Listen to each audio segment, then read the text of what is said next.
పొలం పనులను వదిలి ఉదయం నుంచి ఎరువుల కోసం పడిగాపులు కాస్తున్నామని కాంగ్రెస్ ప్రభుత్వం రైతులకు సరిపడా ఎరువులు ఇవ్వటం లేదంటూ రైతులు ఆవేదన వ్యక్తం చేస్తున్నారు.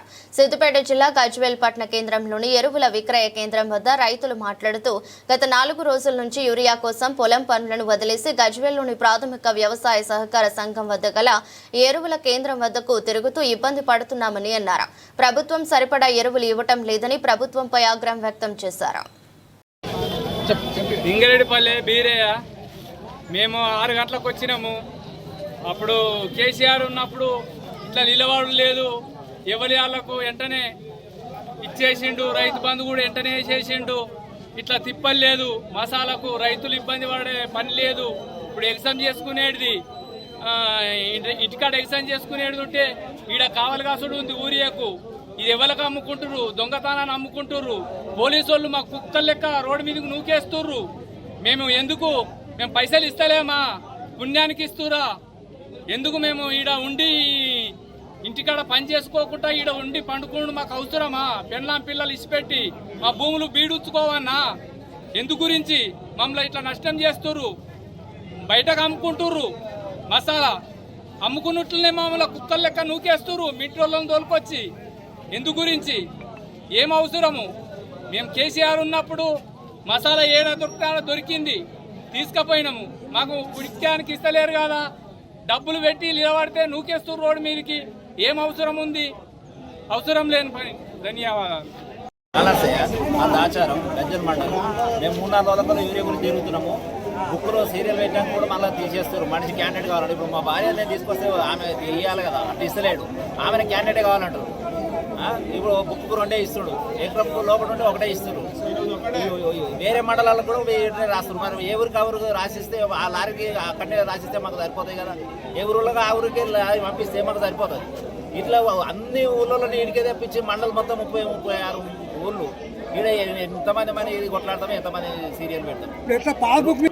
అవే ఏ ఊరికి ఆ ఊరికి లారీ పంపిస్తే అయిపోతాయి కదా. ఈ వాన పడ్డ వర్షానికి యూరియా అవసరం, మొక్కజొన్న కానీ యూరియా ఏది వరికి కానీ. ఇదేమో షార్టేజ్ ఉన్నదండి. గవర్నమెంట్ చాలా నిర్లక్ష్యంగా పనిచేస్తుంది. ముందు గవర్నమెంట్ ఇది సమస్య లేదు, యూరియా గురించి సమస్యనే లేదు. ఇప్పుడు దీనికి ఆ లైన్ గురించి పొద్దున 6 గంటలకు వచ్చి లైన్లు పెట్టి కేసీఆర్ ఉన్నప్పుడు యూరియా చాలా బాగుంటాయి, సమస్యలు లేకుండా రైతులకు ఎటువంటి సమస్య లేకుండా వెళ్ళిపోయింది. నా పేరు కనకయ్య, మాది పిడిచేడు. మా ఫాదర్కి బదులుగా నేను వచ్చిన. నిన్న కూడా వచ్చిన. నేను యాక్చువల్గా జాబ్ చేస్తాను. జాబ్కు లీవ్ పెట్టుకొని 2 డేస్ నుండి ఒక 2 బస్తాల యూరియా కోసము ప్రయత్నం చేస్తున్నా. బట్ ఆ 2 బస్తాల యూరియా కూడా ప్రొవైడ్ చేయలేనటువంటి స్థితిలో గవర్నమెంట్ పనిచేస్తుంది. రెగ్యులర్గా రోజు 2 లారీల యూరియా పంపిస్తామంటున్నారు. ఆ అధికారులు కూడా నిర్లక్ష్యంగా పనిచేస్తున్నారు. రెస్పెక్ట్ లేకుండా ఫార్మర్స్తో మాట్లాడుతున్నారు. టోకెన్ కూడా ఇష్యూ చేయలేక ఉన్నారు వాళ్ళు. కాబట్టి కేసీఆర్ గవర్నమెంట్లో ఏ ఒక్క రోజు కూడా మా ఫాదర్ కానీ, నేను కానీ, ఏ ఒక్కరు కూడా, ఏ ఫార్మర్ కూడా, ఏ రైతు కూడా వచ్చి లైన్లో నిలిచినటువంటి ఎవరికి ఎంత అవసరం ఉందో అంత సరుకు అంత స్టాక్ వాళ్ళు అవైలబుల్ పెట్టిండ్రు. ఈ కాంగ్రెస్ గవర్నమెంట్ అయితే ఎంత స్టాక్ అవసరం ఉంది, ఎంత సప్లై చేయాలి అనేటువంటి లెక్కలు కూడా వాళ్ళ చేతిలో లేవు. ఏదో నిర్లక్ష్యంగా పనిచేస్తున్నారు.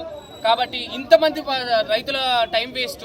వాళ్ళు ఈ వర్షం పడుతున్నప్పుడు ఎంతో పని చేసుకోవాల్సిన పరిస్థితిలో కూడా వాళ్ళు రేయింబావాలు ఇక్కడే మబ్బులు 4 గంటలకు వచ్చిన వాళ్ళు కూడా ఇక్కడ వెయిట్ చేస్తున్నారు. నేను 9 గంటలకు వచ్చిన, నాకంటే ముందు 5 గంటలు 4 గంటల ముందు కూడా వచ్చిన వాళ్ళు చాలా మంది ఉన్నారు. వాళ్ళ టైం వేస్ట్, వాళ్ళ పని వేస్ట్. కాబట్టి గవర్నమెంట్ ఇప్పటికైనా ఆలోచించాలి. గవర్నమెంట్ ఆలోచిస్తుంది అనేటువంటి ఆలోచన ధోరణిలో కూడా మేము లేము. ఎందుకంటే అది పూర్తిగా నిర్లక్ష్య గవర్నమెంట్. కేసీఆర్ ఉన్నప్పుడు ఏ ఒక్క రైతు కూడా రైతు బంధుకు కానీ, రైతు భరోసాకు కానీ, యూరియా కానీ, దేని గురించి కానీ బాధపడలేదు. ఈ గవర్నమెంట్లో చాలా అందరూ విసిగిపోయి ఉన్నారు. కానీ ఇప్పటికి కూడా వాళ్ళు ఆలోచన చేసి సప్లై చేయాలని చెప్పి మేము కోరుకుంటున్నాము. Thank you so much. బందోబస్తు మధ్యలో అమ్మాల్సినటువంటి పరిస్థితి ఎందుకు వచ్చింది? ఫార్మర్స్ దొంగల్లా కనిపిస్తున్నారా? ఫార్మర్ రైతు దేశానికి వెన్నెముక అని చెప్తారు, కానీ దేశానికి వెన్నెముక కాదు, మమ్మల్ని దొంగల్లాగా చూస్తున్నారు. ఇంత భారీ బందోబస్తు మధ్యలో యూరియా అమ్మవలసిన అవసరం ఏముంది? టోకెన్ ఇచ్చి రైతులని సామరస్యంగా అందరికీ టోకెన్స్ ఇష్యూ చేసి అకార్డింగ్ టు దేర్ వాళ్ళ టైంని బట్టి వాళ్ళు ఇష్యూ చేస్తే అయిపోతుంది కదా.